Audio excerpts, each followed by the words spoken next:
Hello friends, good morning. I am Dr. Urvashi Chandra.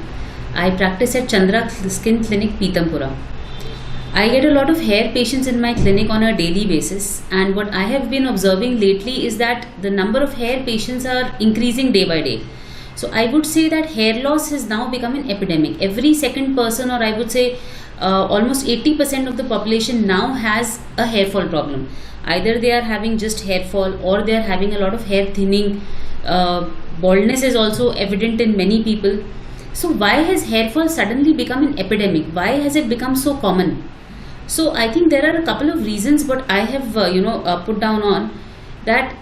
There are the reasons why hair fall has become so common is, first of all, because our lifestyle has changed so much, our diet has changed so much, and plus the mental stress level has become very high nowadays. I ask majority of my patients how much do they step out in the sun. Many of them say our sun exposure is almost zero, and even when there is some amount of sun exposure, they generally have a sunscreen on. So we all know sun is the source of vitamin D.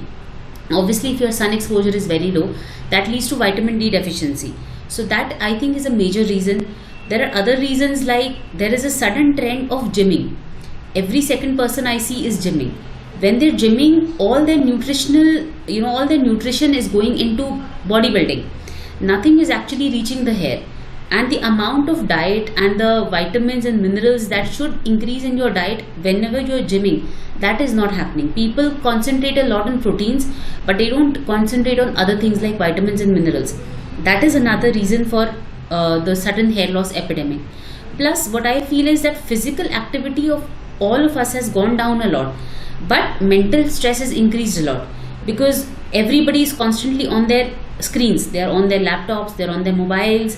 They are not physically active, but they're mentally very active. So mental stress has increased. Work hours have increased. I know people working in corporates or other places who have work hours of 12 hours a day. So that is also leading to a lot of stress. So there are many things. Plus, there are so many salon activities increasing, like perming, straightening, coloring. All these things lead to a lot of hair loss. So what can we do to prevent hair loss or to keep a check on hair loss and make sure that we don't become a part of the epidemic? What is important is that certain amount of sun exposure is important for all of us. So I would recommend everybody should step out of their homes for half an hour every day to walk, exercise in the open when they can receive some amount of sunlight. Plus, physical activity has now been proven to reduce mental stress. That again will play a role on your hair loss.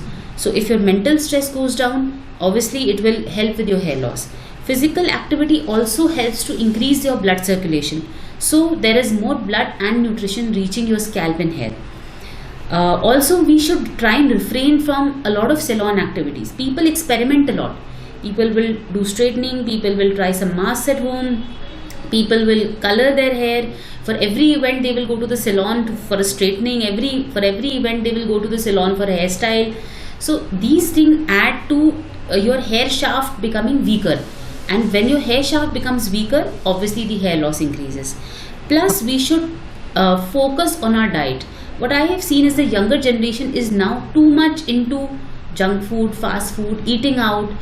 All these things will obviously contribute to nutritional deficiency. So we have to make sure that we are taking healthy diet, which includes green leafy vegetables, which includes fruits on a daily basis, which includes some amount of milk products. I would not say excess. Once or twice a day of a milk product is good enough. We should take care that we are having enough of our dal. We can have sprouts, eggs. These are all the things that are good for hair. You can have your whole grain carbohydrates like roti. You can have your rice, but we should stop indulging in junk food like samosa, kachori, pizza. These are totally nil in nutritional quantity. So all these things occupy our majority of our diet, and the healthy part is now missing out. So we have to concentrate on our diet also. Make sure the diet that we are taking is healthy. Include physical activity on a daily basis, and physical activity does not mean gymming, because the minute I say to my patients that you should increase physical activity, they hit the gym. Gym is not the best place to do your physical activity because it is very strenuous. it affects your health. Sometimes you have some injuries also, some joint injuries. So it would be better if you go out in the open and exercise. And plus, exercising should be such that will decrease our mental stress. We can join some sports. If you like to play badminton, you can play badminton. If you like to play tennis, you can play tennis. Early morning exercise is very good, where there is some amount of sun exposure. Early morning sun will not give you any tanning also. Plus, it will help you make vitamin D. It is good for your bones, it is good for your joints, it will reduce your mental stress, increase the blood circulation to your hair. So we have to make some changes to our lifestyle. Sleep early, wake up early, all these things, the age-old things are actually correct, which we have now started realizing, and change our diet. Also, we can include things that give us joy on a daily basis. We can meditate, we can read books that are calming and soothing, and we can relax, take out time with our friends. Instead of being indulged with our work the entire day, we should take time out with our friends and family. These are all relaxing things. So we should, that these are some reasons, some ways to improve your hair health, so that we don't suffer from this hair loss epidemic, which is becoming more and more common day by day. So I would wish all of you to stay healthy and have great hair. Thank you.